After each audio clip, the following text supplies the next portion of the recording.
This video demonstrates an inferior labral repair performed by Dr. Brian Tan. The patient is a young male who experienced shoulder instability after an initial shoulder dislocation. We start off with an arthroscopic view of the shoulder, looking from the back towards the front, and as we pan downwards, we start to see a large labral flap.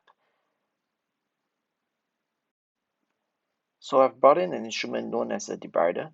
This is an instrument that oscillates as it sucks in tissues, and what it does is that it removes tissues in an atraumatic fashion so that the flap does not get in the way of shoulder movements in the future. Now we can see that the labral flap has been removed and it's much easier to appreciate the extent of the tear now. Over here, I have brought the camera from the back towards the front, and we're looking towards the back now. This needle helps to serve as a guide to my correct direction so that I can get optimal angle to put in an anchor later on.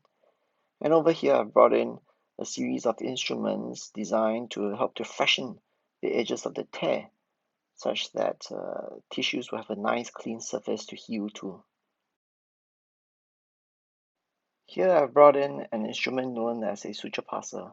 It is really just a curved needle, and I use it to pass through the cartilaginous tissue of the labrum.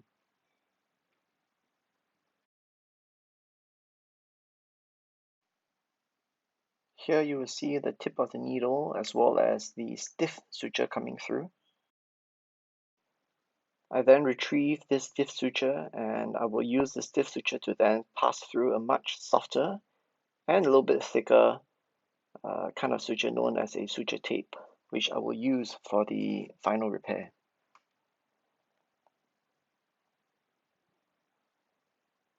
And over here you see that I'm putting a drill with a sleeve through and making a very small hole in the edge of the glenoid.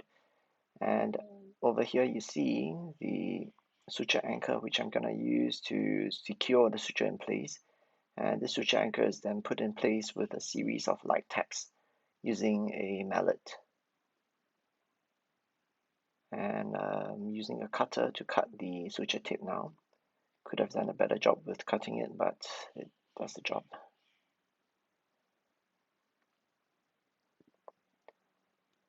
And it is just a simple matter of repeating the same process again.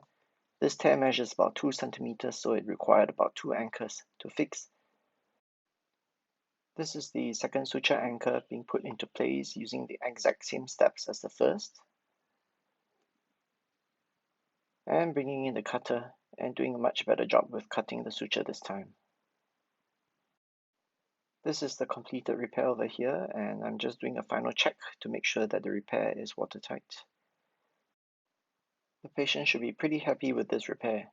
Thank you.